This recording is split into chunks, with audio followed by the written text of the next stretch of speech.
Our guest today is Dr. Priya Yerasi. Dr. Yerasi, welcome to the show. Hello, good morning. Good morning. You are what's called in the medical field a hospitalist, and not everyone's familiar with that term. Before we get into some of the medical issues, real briefly explain what a hospitalist is and what you do. Unfortunately, I'm kind of the doctor you do not want to see because I only work in the hospital setting. I work with acutely ill patients and take care of the whole spectrum of diseases in the hospital and take care of the whole patient, not just their illness. Your training and background is in internal medicine, so that's your specialty, Exactly. but actually they've got you working in the hospital setting. And so you don't really see people in the office or do routine checkups or tests. You're only seeing people, other Kaiser doctors have sent them to the hospital for some procedure or problem, and they're seeing you. Or the patient themselves knows that, or the patient himself or herself knows that they're sick enough to come to the emergency room, yeah. Right. So hospital medicine is the fastest growing specialty right now.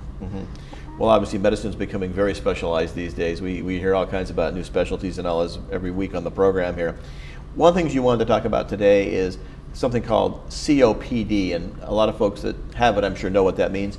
For those that don't, the non-medical, what do those letters stand for? Those letters stand for chronic obstructive pulmonary disease.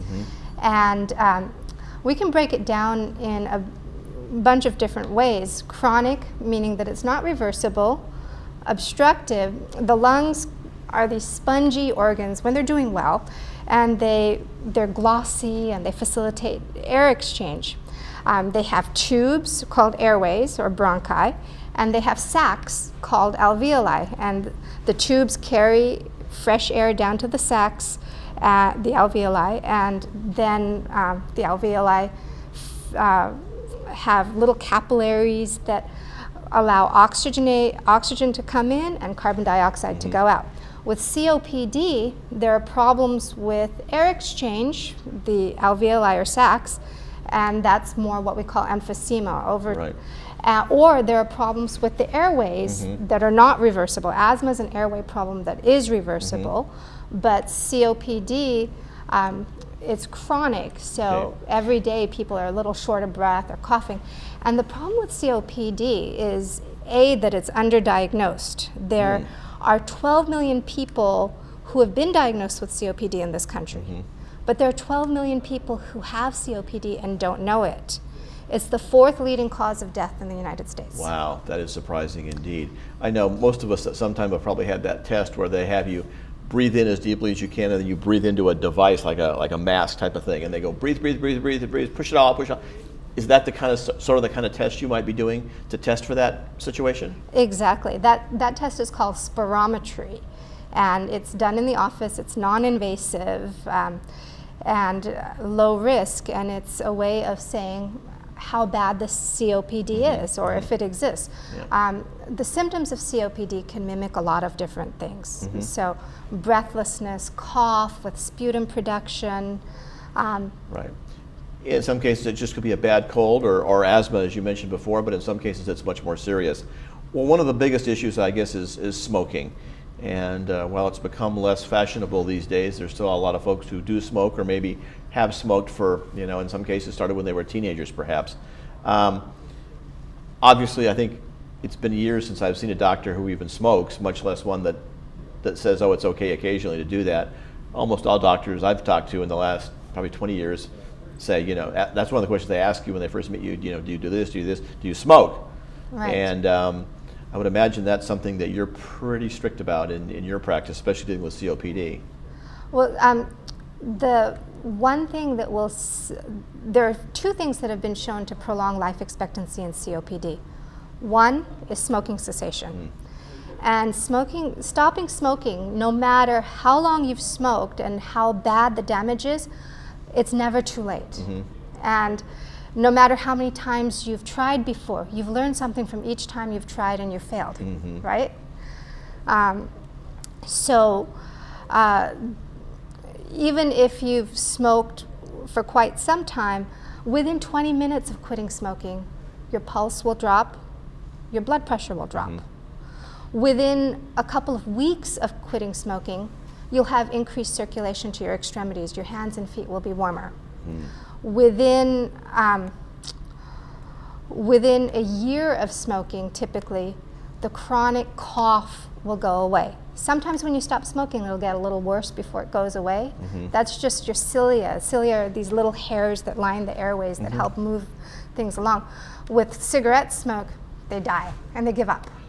So when the cough comes back after you quit smoking, it's the cilia going, oh, I'm back. They come back to life. Yeah, that's great. Yeah, so great. don't get discouraged, but the cough will go away. Yeah. And within 15 years of quitting smoking, if you've lived that long, already it's a good prognosis.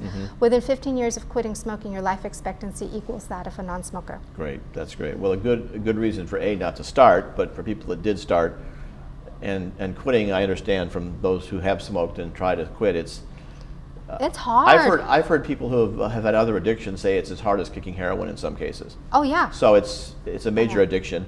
Some But people, you know, like quitting heroin, there are replacement therapies. Quitting smoking kind of has two phases to it. One is the physical addiction to nicotine.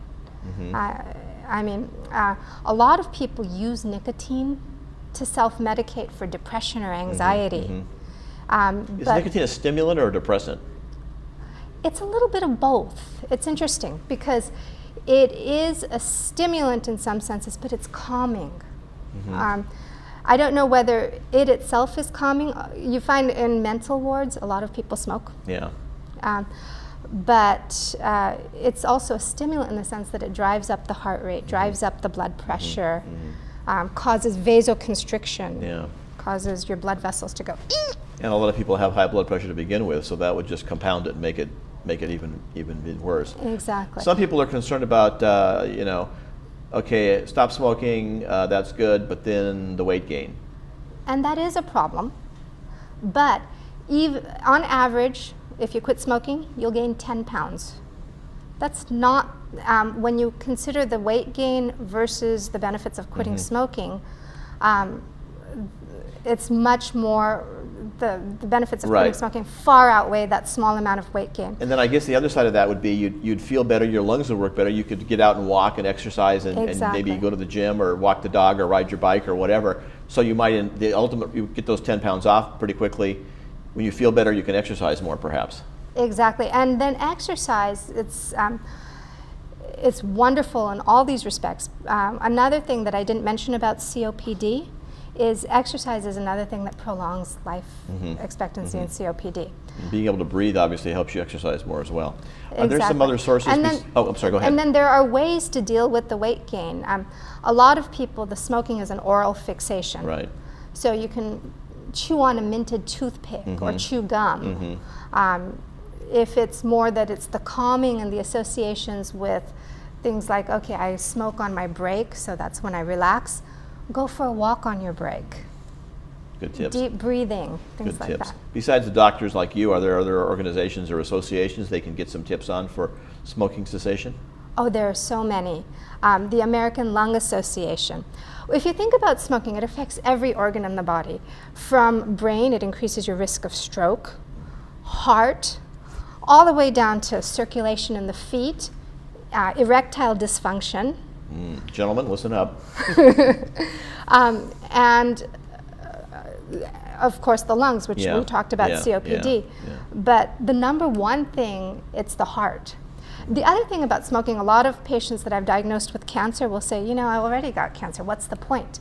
If you quit smoking after the diagnosis of a smoking-related cancer, your chances of getting a second cancer plummet. Good, and of course, so much of cancer is treatable these days as well. So exactly. So don't give up. Prolong your don't life. give Doctor, up. thank you so much. But so the other resources before we finish, just to wrap up, definitely talk to your doctor about quitting smoking.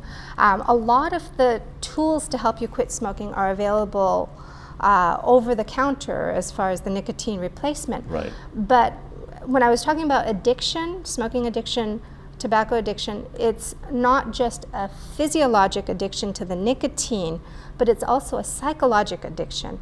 So there are support groups out there. The American Lung Association which is 1-800-LUNG-USA. you How go. hard is that to remember?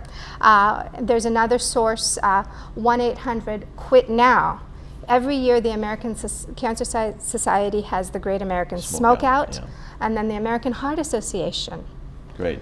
Some great resources there, Doctor. We thank you so much for your time today, and thank you for coming by and sharing with us some information about A, what a hospitalist is and does, and B, talking a bit more about COPD and smoking. Thank you so much.